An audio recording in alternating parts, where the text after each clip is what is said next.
Good morning बच्चे। चलिए आज हम लोग यूनिट 10 में आगे बढ़ने जा रहे हैं और यह चैप्टर भी आपका ख़त्म होने वाला है, बहुत जल्द ख़त्म हो जाए। समझिए अब रिएक्शन से आपको मुक्ति मिलने वाला है। रिएक्शन जो परेशान करता आप लोगों को, ऐसे परेशान होने की आवश्यकता नहीं है, पढ़िएगा तो फिर आसान हो जाता है। तो शुरू में परेशानी होती है, लेकिन लगे रहना है, पढ़ते रहना है। पढ़ते रहिएगा फिर धीरे धीरे काम आसान हो जाएगा। तो हम लोग हेलो एल्केन पढ़ चुके हैं, अब हेलो एरीन की बात कर रहे हैं और हेलो एरीन में भी बहुत काम किए हम लोग। तो हेलो एरीन में हम लोग आ गए थे प्रॉपर्टीज में, प्रिपरेशन देख लिए थे, नोमेनक्लेचर देख लिए थे। अब चलेंगे हम लोग प्रॉपर्टीज में, हेलो एरीन के प्रॉपर्टीज। तो प्रॉपर्टीज में चलेंगे हम लोग। तो आइए बढ़ते हैं प्रॉपर्टीज में। तो देखिए ये प्रॉपर्टीज देखते किसका, तो प्रॉपर्टीज ऑफ हेलो एरीन। तो प्रॉपर्टीज ऑफ हेलो एरीन, तो देखिए हेलो एरीन के प्रॉपर्टीज को हम लोग देखते हैं कि क्या है हेलो एरीन का प्रॉपर्टीज। तो आइए इसी प्रॉपर्टीज में अब आगे बढ़ते हैं हम लोग। तो देखिए ये जो हेलो एरीन होता है, जितना भी होता है, सभी हेलो एरीन द्रव होते हैं और वाटर में अघुलनशील होते हैं। तो लिखिए नंबर ए में लिखिए पीपी, जान रहे हैं फिजिकल प्रॉपर्टी, लिखो सभी हेलो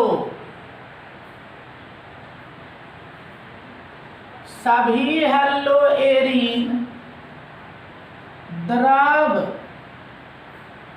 होता है और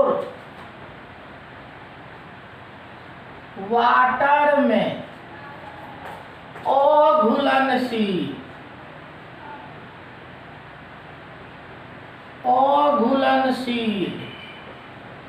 होता है। All haloarenes are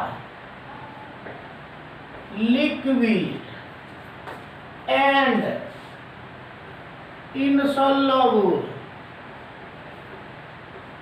insoluble in water।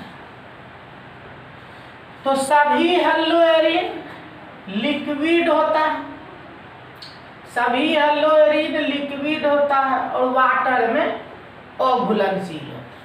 तो लिक्विड होता है और वाटर में अघुलनशील। उसके बाद देखिए हेलो एरीन का, हेलो एरीन का मोलेकुलर वेट बढ़ने से उसका एमपी बीपी एवं घनत्व बढ़ता जाता है। तो हेलो एरीन का मोलेकुलर वेट बढ़ने से उसका एमपी बीपी एवं घनत्व बढ़ता जाता है। तो as the molecular weight of haloarene increases their density MP and BP also increase। Increases, ये बढ़ता है। तो ऐसे बताए हैं आपको बहुत बार। इस फिजिकल प्रॉपर्टी में बहुत दिमाग नहीं लगाना है, ये बहुत महत्वपूर्ण नहीं होता। तो फिजिकल प्रॉपर्टी का लिमिटेशन है, बस उतना ही पूछता है। तो इस तरह से देखिए, फिजिकल प्रॉपर्टी जो आपका है उसकी बात हम लोग कर रहे हैं, फिजिकल प्रॉपर्टी। तो अब आइए इस फिजिकल प्रॉपर्टी में देखिए, फिजिकल प्रॉपर्टी में जैसे देखो हम ये लिखते हैं, जैसे देखो ये लिखते हैं,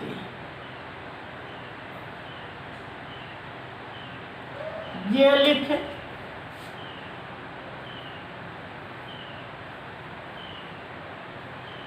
ये लिखते हैं और ये लिखते हैं,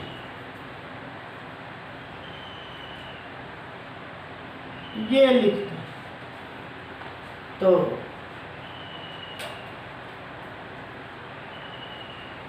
तो इस तरह से देखिए, जानते हैं आप, ये है ऑर्थो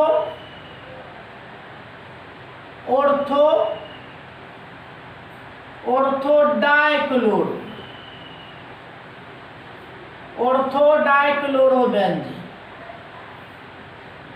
या ऑर्थो डाइक्लोरोबेंजीन। ये देखो मेटा डाइक्लोरोबेंजीन, मेटा डाइक्लोरोबेंजीन, ये पारा डाइक्लोरोबेंजीन। अब देखिए ये तीन है, इस तीन में से आप जानिए कि घनत्व, एमपीबीपी सब आपसे पूछता है, ये महत्वपूर्ण बात है। इस तीनों में घनत्व एमपीबीपी सबसे अधिक इसका जो था पारा डाइक्लोरोबेंजीन, इसका डेंसिटी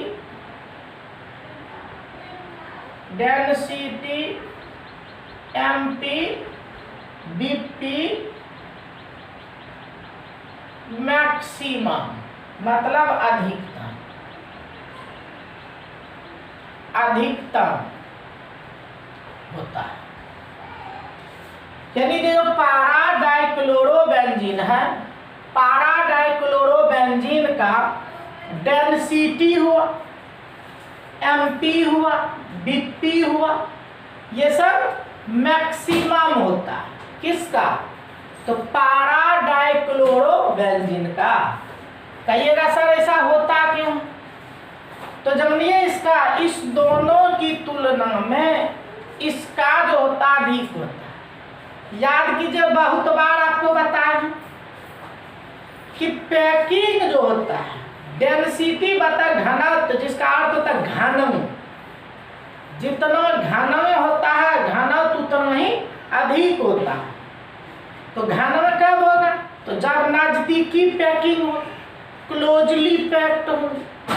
अब देखिए, इसको अगर आप पैक कीजिएगा तो ये रुकावट डालेगा। अगर इस अणु को, इस मोलेक्यूल को इसके ऊपर रखिएगा, ये रखने में परेशानी होगी, ये रुकावट डालेगा। उसी तरह यहाँ भी देखिए रुकावट डालेगा, लेकिन यहाँ देखिए एकदम सीध में है, और चूंकि एक सीध में है इसीलिए रखिएगा तो इजली आप रख सकते हैं। नीचे तो क्या होगा?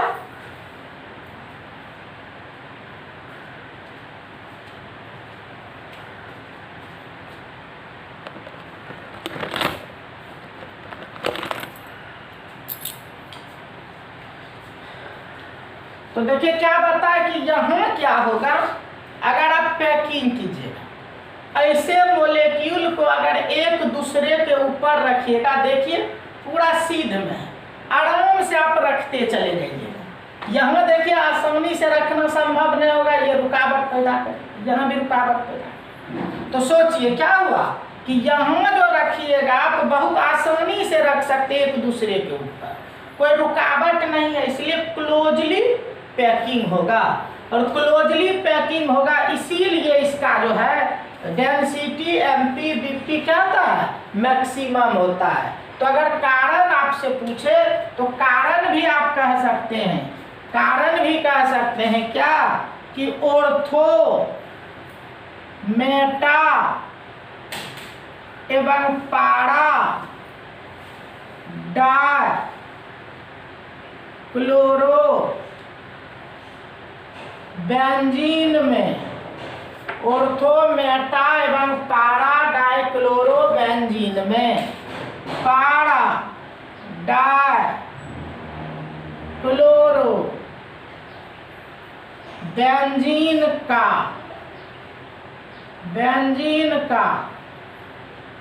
घनत्व MP एवं BP सबसे अधिक होता है, क्योंकि इसमें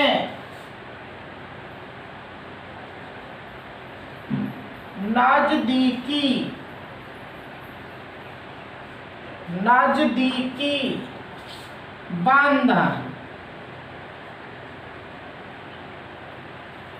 संभव होता है। यही मेन कारण है। क्वेश्चन भी 2 नंबर में पूछ देता आपको कि ऑर्थोमेटा की तुलना में पारा का जो होता है, पारा का MPBP घनत्व अधिक होता है, ऐसा क्यों?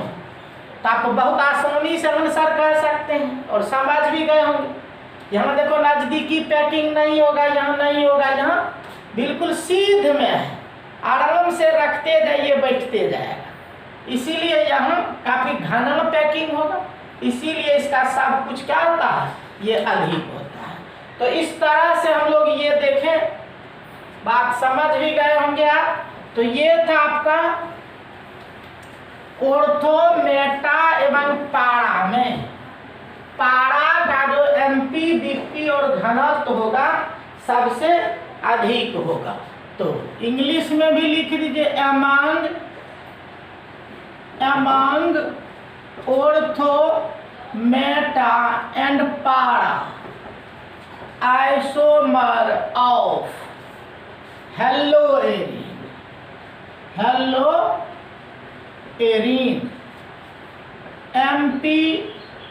MPBP and density of para isomer is maximum due to close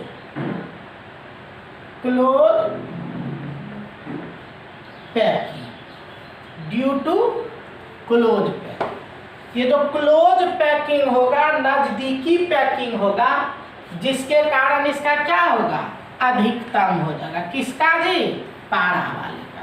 देखें ना क्यों क्लोज पैकिंग होगा, तो इसीलिए क्लोज पैकिंग होगा कि उसमें एकदम स्ट्रेट सिमेट्रिकल रचना है, और सिमेट्रिकल रचना है तो आराम से आप रख सकते हैं।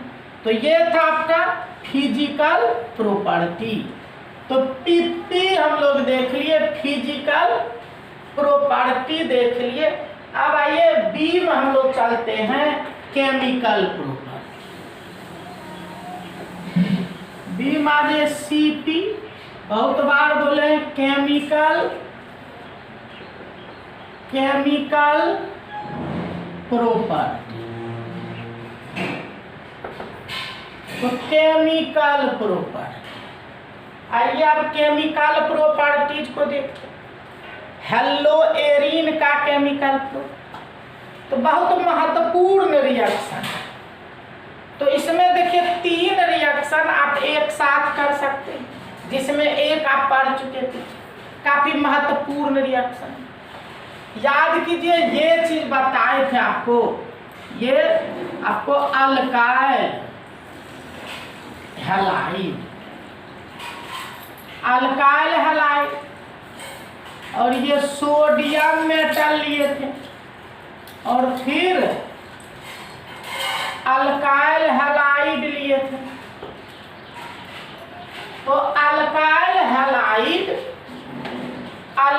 Halide, sodium metal, alkyl halide, यानी दोनों मोलेक्यूल देखिए, ये भी अल्काइल हैलाइड है और ये भी अल्काइल हैलाइड, दोनों अल्काइल हैलाइड हैं। और इसको क्या किए थे जी हम लोग?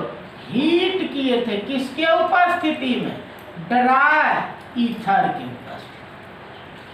और ड्राई ईथर के उपस्थिति में जब हीट कर दिए थे तो याद करो बन गया था हम लोग को एल्केन। ये एल्केन बना था। और याद कीजिए इसी रिएक्शन का नाम हम बताए थे आपको, याद आ रहा है? यही रिएक्शन था आपका अल्काइल हैलाइड और सोडियम मेटल लिए थे और ड्राई ईथर के प्रेजेंस में हीट कर दिए थे। देखो क्या बन गया था? एल्केन। और एल्केन बन गया था तो इसी रिएक्शन को हम कहते ऊर्ज रिएक्शन। ऊर्ज रिएक्शन जो कि कहते हैं काफी वीआईपी बात है ये ऊर्ज रिएक्शन। तो इसमें क्या है कि अल्काइल हैलाइड, सोडियम मेटल और अल्काइल हैलाइड लिए ड्राई ईथर में हीट कर दिए, ये हुआ ऊर्ज रिएक्शन।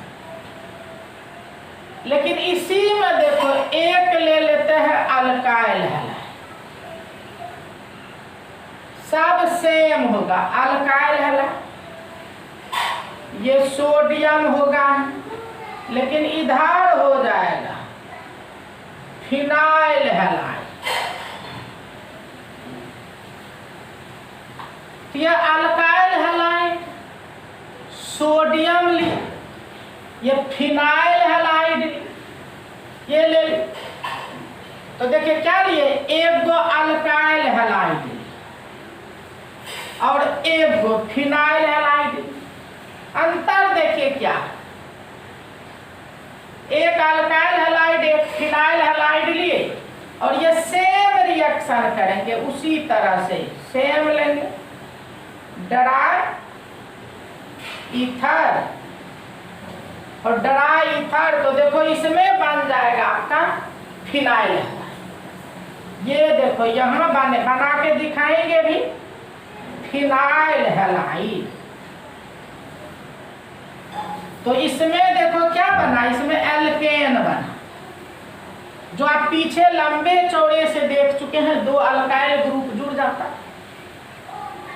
तो अल्काइल हैलाइड लेंगे, ड्राई ईथर के उपस्थिति में एल्केन बन जाएगा। तो ये ऊर्ज रिएक्शन के, लेकिन उसी ऊर्ज रिएक्शन में जो पहले आप पढ़ चुके हैं, उसी ऊर्ज रिएक्शन में थोड़ा सा अंतर किए, एक फिनाइल हैलाइड और एक फिनाइल हैलाइड ले लिए ना। तो देखो फिनाइल हैलाइड ले लिए तो alkyl halide, phenyl halide.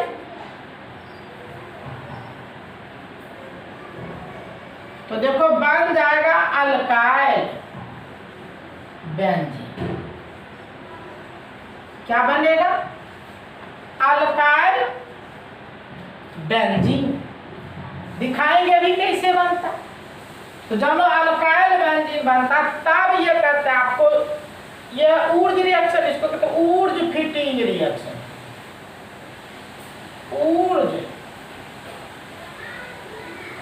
Wurtz fitting reaction.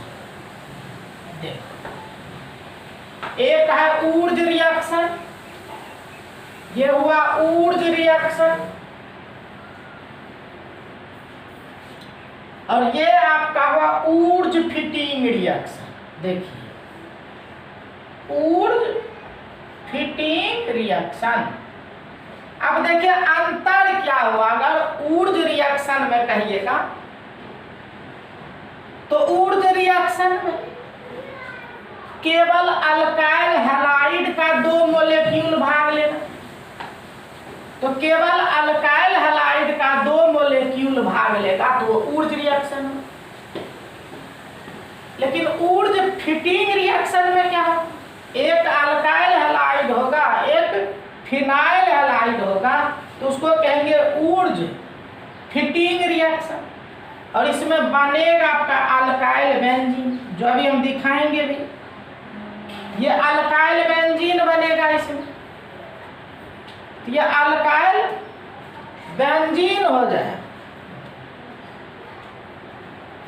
कौन है? तो इस तरह से देखिए अल्काइल बेंजीन इसमें बन जाए। ऊर्ज फिटिंग रिएक्शन में अल्काइल बेंजीन बन गया। लेकिन अब देखिए इसी में थोड़ा सा अंतर हम कर देंगे। देखो ऊर्ज रिएक्शन हो गया जो पीछे आप पढ़ चुके हैं, उसी में फिर हम लोग ऊर्ज फिटिंग देख लिए। तो ऊर्ज फिटिंग में क्या देख रहे कि ऊर्ज फिटिंग में एक अल्काइल हैलाइड लेंगे एक फिनाइल हैलाइड लेंगे, ऊर्ज फिटिंग हो जाए। लेकिन अगर दोनों फिनाइल हैलाइड ले लेंगे, देखो ये फिनाइल हैलाइड, फिनाइल हैलाइड, ये फिनाइल हैलाइड, तो ये फिनाइल हैलाइड देखिए अब क्या किए हैं, दोनों फिनाइल हैलाइड ले लिए, ये भी फिनाइल हैलाइड ले लिए, ये भी फिनाइल हैलाइड, दोनों मोलेक्यूल हो गया फिनाइल हैलाइड का, और दोनों फिनाइल हैलाइड का ले लिए। और उसी तरह से देखो हम हीट कर देंगे ड्राई ईथर, तो देखिए यहाँ बन जाएगा डाइफिनाइल। क्या बन जाएगा? डाइफिनाइल बन जाएगा। पीछे पढ़ चुके, आप देख चुके हैं डाइफिनाइल, अब सब कुछ पढ़ा हुआ, डाइफिनाइल बन जाएगा। यहाँ दिखाएंगे भी अभी रिएक्शन, तब जब लोग इसको कहते हैं फिटिंग रिएक्शन। फिटिंग रिएक्शन, तो देखो 3 रिएक्शन हम लोग देखे अभी, 3 रिएक्शन की बात हम किए, जिसमें एक आप पहले पढ़ चुके थे, Wurtz reaction, Wurtz fitting reaction और फिटिंग रिएक्शन। तो तीनों की बात की, Wurtz reaction, Wurtz fitting reaction और फिटिंग रिएक्शन। तीनों रिएक्शन सेम है, सेम रिएक्शन होगा, रिएक्शन सेम है, वही ड्राई ईथर लेना, सोडियम मेटल लेना, हीट करना, अंतर केवल होगा। ऊर्ज में alkyl halide 2 molecule, Wurtz fitting में एक अल्काइल हैलाइड एक फिनाइल हैलाइड, और फिटिंग में दोनों फिनाइल हैलाइड हो। तो इस तरह से देखिए आपके ये 3 रिएक्शन अभी हम चर्चा किए, 3 की बात कर दी, 3 की बात कर दिए। तो देखो अब जैसे हम रिएक्शन की बात करते, देखो अल्काइल हैलाइड आप जानते हैं, ये हो गया अल्काइल हैलाइड, है ना, अल्काइल हैलाइड। और लीजिए सोडियम मेटल, और फिर अल्काइल हैलाइड, क्या है जी, ये भी है अल्काइल हैलाइड। ये alkyl halide, alkyl halide sodium metal. अब इसको हम लोग हीट कर देंगे, ड्राई ईथर में हीट कर देंगे, तो देखो ये आपका निकल गया, इसी तरह हम पढ़े थे, ये निकल गया, और ये निकल गया। तो देखो ये R और R मिलके बना दिया एल्केन, ये R जुड़ गया, और इधर हो गया 2NaX, 2NX और R जुड़ के देखो ये एल्केन बन गया। देखिए है ना, रिएक्शन भी हम दिखा दिया। तो ये भी अल्काइल हैलाइड, वो भी अल्काइल हैलाइड, दोनों अल्काइल हैलाइड लिए। और दोनों अल्काइल हैलाइड जब लिए हैं तो देखिए दोनों अल्काइल हैलाइड अगर लिए हम लोग ड्राई ईथर में गर्म के एल्केन में, तो क्या बोले थे, ये है आपका ऊर्ज रिएक्शन। ये ऊर्ज रिएक्शन है। पीछे कितना बार पढ़े आप, ये ऊर्ज रिएक्शन हो। लेकिन इसी में देखो एक लेते हैं अल्काइल हैलाइड, ये देखो अल्काइल हैलाइड और सोडियम लिए, और एक लेंगे क्या, फिनाइल हैलाइड। ये देखिए ये हो गया आपका फिनाइल हैलाइड। अब देखिए ये फिनाइल हैलाइड ले लिए, और फिनाइल हैलाइड ले लिए हैं, यहाँ भी हीट कर दीजिए, ड्राई ईथर में हीट कर दीजिए, और ड्राई ईथर में हीट कर दीजिए तो देखो ये निकल जाए। देखिए सेम हो रहा, ये निकल गया 2NaX निकल गया, और देखो वो जुड़ गया इस तरह से। अब देखिए बन गया आपका, देखिए ऐसा हो गया ना, इससे ये R जुड़ गया। देखो ये बन गया अल्काइल बेंजीन, है ना, अल्काइल बेंजीन बन गया।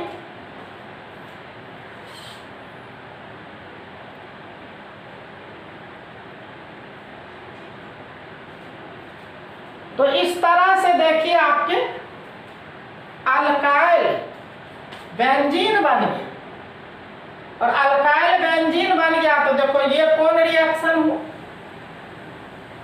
क्या बताए थे, ये हो गया आपका कौन रिएक्शन, एक अल्काइल एक फिनाइल, तो ये हो गया Wurtz fitting, Wurtz fitting reaction. तो देखो ये ऊर्ज फिटिंग रिएक्शन क्या प्रोडक्ट बन रहा है, ऊर्ज फिटिंग में प्रोडक्ट बन रहा है अल्काइल बेंजीन, उसमें एल्केन बन रहा है, इसमें अल्काइल बेंजीन बन रहा है ऊर्ज फिटिंग में। ये ऊर्ज फिटिंग में बन रहा है अल्काइल बेंजीन। अब आइए दोनों फिनाइल ले लेते हैं, देखो ये फिनाइल है, फिनाइल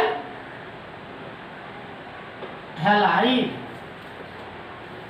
ये सोडियम लीजिए, ये भी फिनाइल हैलाइड लेंगे, फिनाइल हैलाइड। आप जानते हैं इसमें फिनाइल हैलाइड ही होता है, दोनों मोलेक्यूल। अब हीट कर दो, हीट कर दो ड्राई ईथर में, और ड्राई ईथर में हीट कर दो तो देखो उसी तरह से ये निकल जाए, सेम है, ऊर्ज रिएक्शन ही सेम है। तो देखो इधर क्या बन गया 2NaX, और देखो वो दोनों जुड़ गया, और वो दोनों जुड़ गया इस तरह से। देखिए तो देखो ये हो गया डाई फिनाइल। तो इस तरह से देखिए ये डाई फिनाइल बना, और यही रिएक्शन है बोले थे फिटिंग रिएक्शन, फिटिंग रिएक्शन। तो इस तरह से देखिए 3 रिएक्शन पर हमारा चर्चा चल रहा है। ऊर्ज रिएक्शन तो पहले आप डिटेल से पढ़ चुके हैं, ऊर्ज रिएक्शन, फिर देखे ऊर्ज फिटिंग रिएक्शन, और फिर देखे फिटिंग रिएक्शन। ये 3 की बात हम किए, Wurtz reaction, Wurtz fitting reaction और फिटिंग रिएक्शन। तो इस तरह से देखिए हम लोग ऊर्ज फिटिंग तीनों पे चर्चा कर रहे थे। तो तीनों देखिए सेम है, ऊर्ज रिएक्शन में 3 आ गया, Wurtz reaction, Wurtz fitting reaction और फिटिंग रिएक्शन। तो देखो तो अगर ऊर्ज रिएक्शन, ऊर्ज रिएक्शन, फिर हुआ ऊर्ज फिटिंग रिएक्शन, और फिर हुआ फिटिंग रिएक्शन। तो इस तरह से देखिए आपका हम लोग देख रहे तीनों सेम है, सब कुछ सेम है, केवल रिएजेंट जो लेते उसमें भिन्नता हो। Wurtz reaction, Wurtz fitting reaction, fitting reaction, इसमें क्या पढ़े, इसमें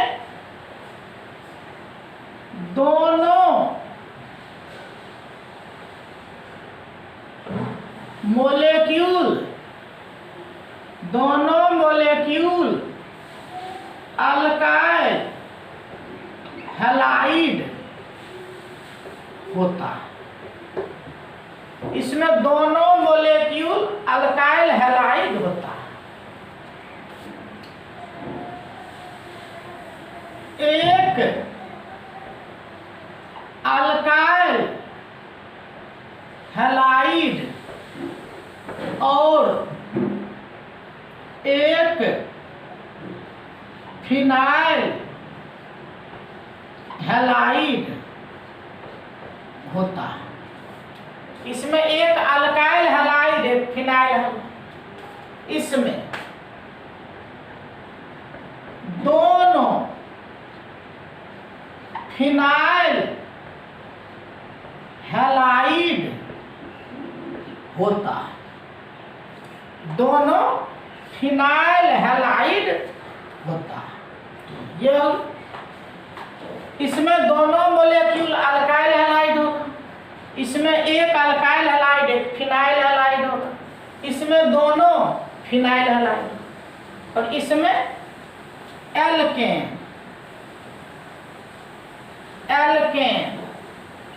बनता है। इसमें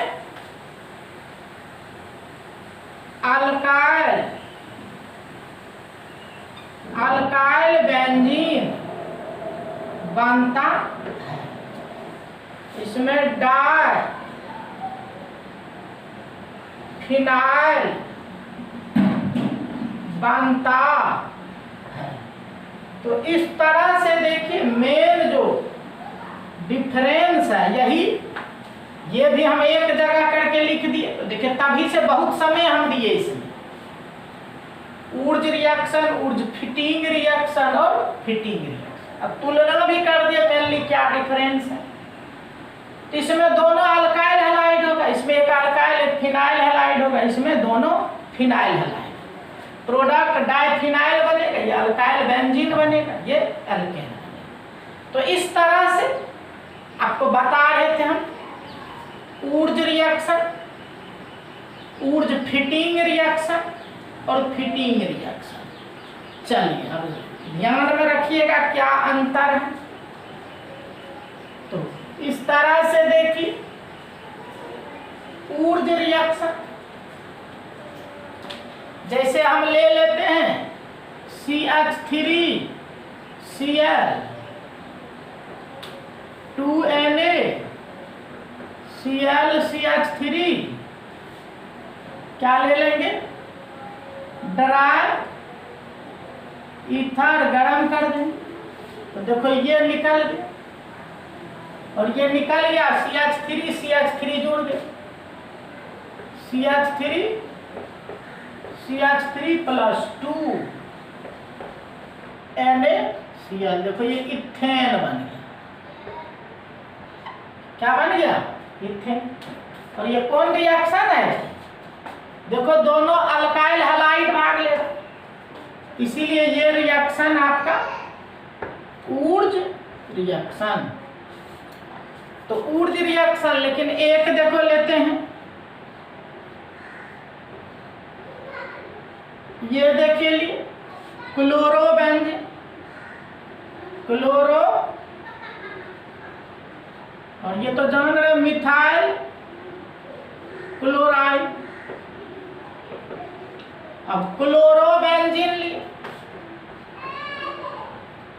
2Na, और ये मिथाइल क्लोराइड ले ली। इसी तरह से कर दें तो देखो ये निकल जाए, और ये निकल जाएगा तो देखो ये बन गया CH3 प्लस 2NaCl। तो देखो यह है मिथाइल बेंजीन, मिथाइल बेंजीन, जिसको टोल्यूइन कहते हैं। और ये देखो आपका है कौन रिएक्शन, ऊर्ज फिटिंग रिएक्शन है, ऊर्ज फिटिंग होगी। लेकिन अब ऐसा ले लेते, दोनों क्लोरोबेंजीन ले लेते,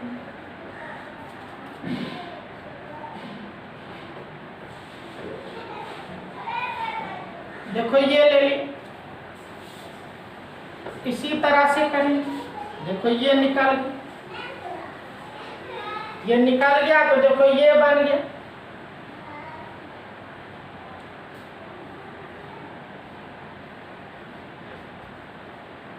टू NaCl, इसको कहेंगे डाई फिनाइल, डाई फिनाइल। और इसको क्या कहेंगे, इसको कहेंगे फिटिंग रिएक्शन।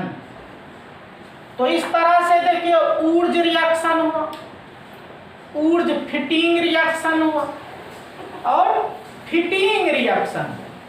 तो Wurtz reaction, Wurtz fitting reaction, fitting reaction. तो तभी से बहुत बहस कर दिए हैं, पूरा कहानी तभी से इसी पे हम रच रहे हैं।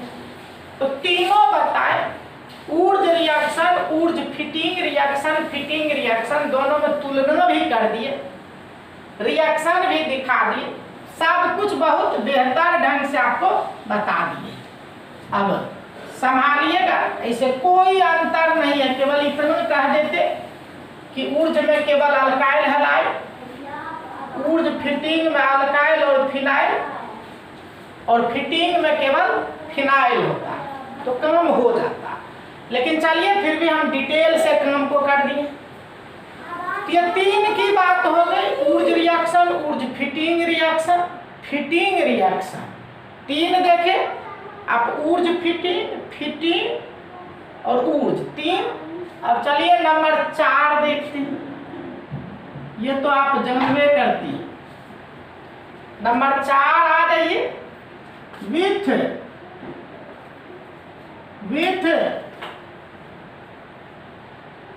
Aqueous NaOH। तो ये तो पढ़ा हुआ रिएक्शन आपको है, ये 2-3 बार आप पढ़ चुके हैं। कितना बार पढ़ा दिए इसको, एक्वस NaOH से रिएक्शन हम बहुत बार आपको बताए, विथ एक्वस NaOH। अब देखिए एक्वस NaOH से कराते हैं तो ये क्लोरोबेंजीन है, बहुत बार पढ़ चुके आप ये क्लोरोबेंजीन,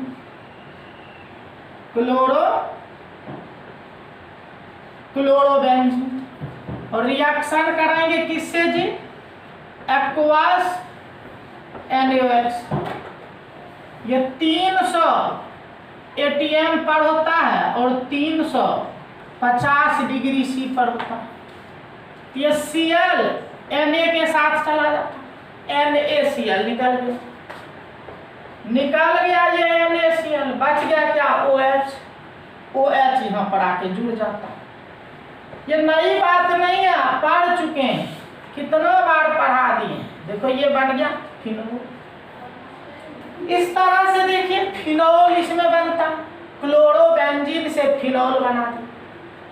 अब देखो क्लोरोबेंजीन से फिनोल बना दिए, तब अगर ये क्लोरोबेंजीन से फिनोल की बात करें, जैसे देखो हम ले लिए CaC2 जानते हैं आप, कैल्शियम कार्बाइड। याद कीजिए इसकी प्रतिक्रिया जब वाटर से कर देते हैं,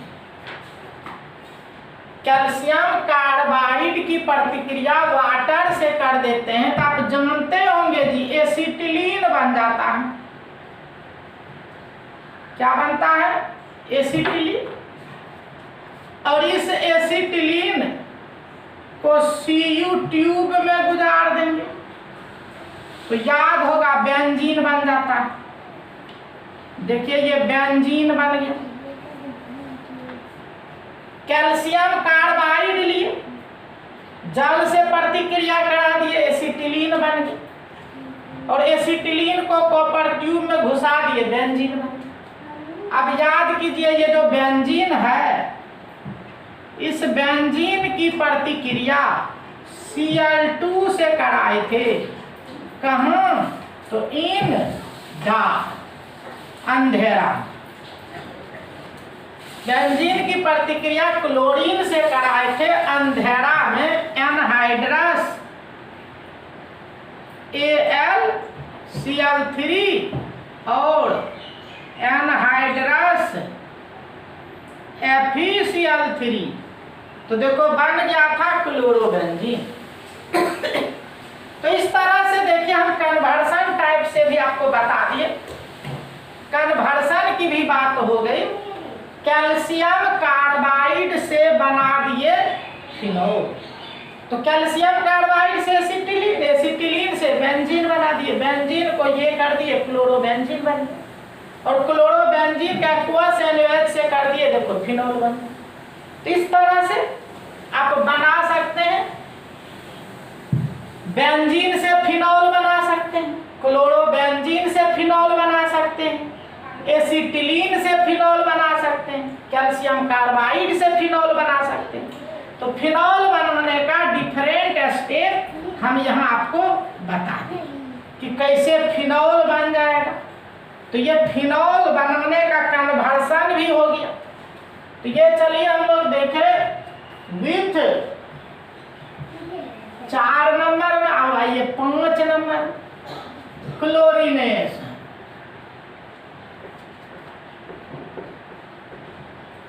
क्लोरीनेशन में पते हैं एडिशन होता क्लोरीन का, तो क्लोरीन का एडिशन होता, तो देखो ये क्लोरोबेंजीन ले ली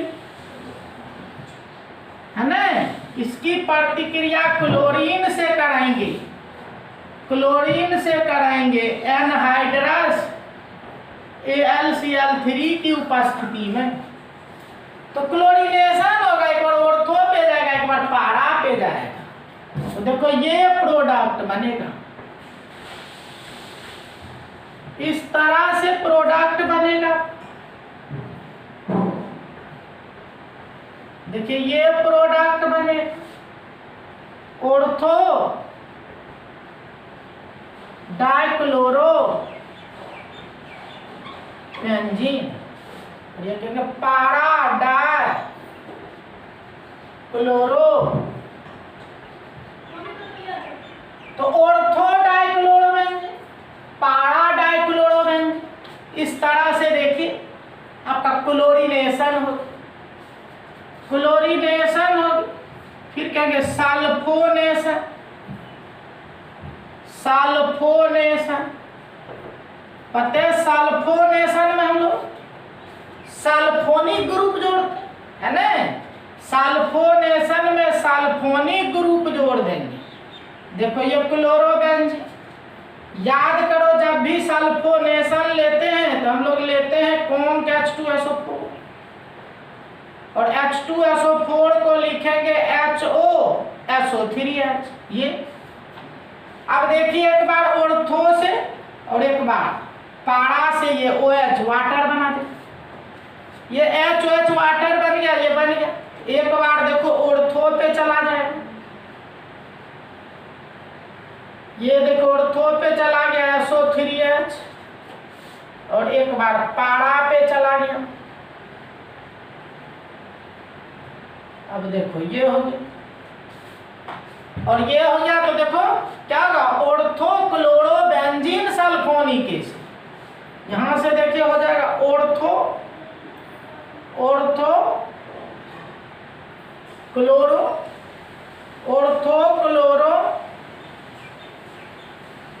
benzene sulphonic acid, ortho chloro benzene sulphonic acid. इसको क्या कहिए, पारा क्लोरो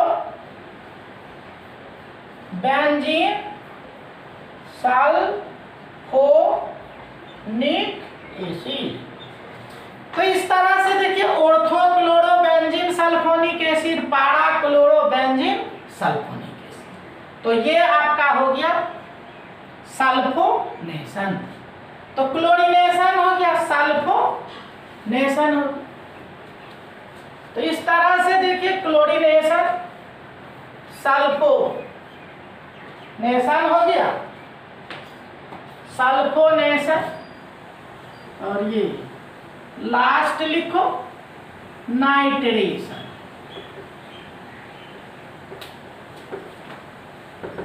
नाइट्रेशन करते हैं, ये नाइट्रेशन है। तो यहाँ नाइट्रेशन करेंगे, बहुत बार बता आपको नाइट्रेटिंग मिक्सचर लेते हैं। ये नाइट्रेटिंग मिक्सचर आप जानते हैं, कौन HNO3 प्लस कौन H2SO4, यही नाइट्रेटिंग मिक्सचर।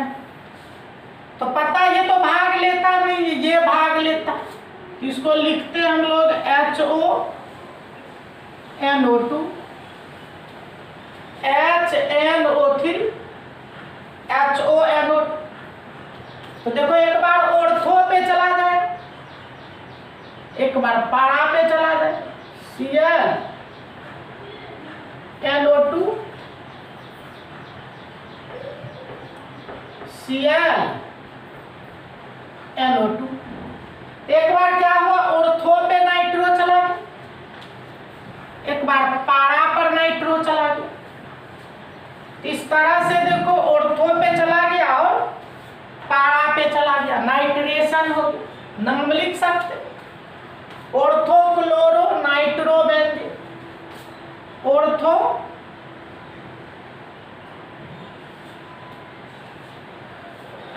तो ऑर्थो नाइट्रो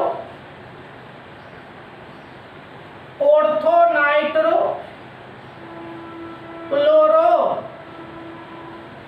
बेंजीन, तो ऑर्थो नाइट्रो क्लोरो बेंजीन। और ये पारा नाइट्रो क्लोरो, तो पारा नाइट्रो क्लोरो बेंजीन और ऑर्थो नाइट्रो क्लोरो। ये था आपका केमिकल प्रॉपर्टीज। तो केमिकल प्रॉपर्टीज यहाँ पे आपका खत्म हो जाता है और करीब करीब यहाँ पे रिएक्शन वाली बात जो ऑर्गेनिक में थी वो आपका खत्म हो जाता है। तो यहीं पे मेन समझिए, मेन रिएक्शन की बात जो थी, कम से कम इतना रिएक्शन आप देखते रहिएगा तो फिर किसी को कोई परेशानी नहीं होगी। तब हम लोग इसी में कुछ पढ़ना, आपको पॉली हैलोजेन कंपाउंड ये पढ़ना, पॉली पॉली हैलोजेन कंपाउंड। तो इसी पॉली हैलोजेन कंपाउंड से अगले क्लास में हम मिलेंगे आपसे। पॉली हैलोजेन कंपाउंड, ये पॉली हैलोजेन कंपाउंड आपका नेक्स्ट पार्ट यहीं से चले, पॉली हैलोजेन कंपाउंड। तो चलिए आज आपका क्लास यहीं समाप्त होने जा रहा है। अगले दिन हम लोग इसी जगह से कहानी को आगे बढ़ाएंगे। पॉली हैलोजेन कंपाउंड, इसमें यूजेज सब है, 2 दिन लगेगा, 2-3 दिन में अब ये चैप्टर आपका खत्म हो जाएगा। और इसको खत्म करके देखते हैं हम लोग कौन सा चैप्टर शुरू करते हैं, तो पढ़ेंगे आगे। लेकिन आज हम यहाँ तक बढ़ चुके हैं। सभी बच्चे पढ़ते रहिए, आनंद लेते रहिए और जहाँ भी है सुरक्षित रहिए। ठीक है, धन्यवाद।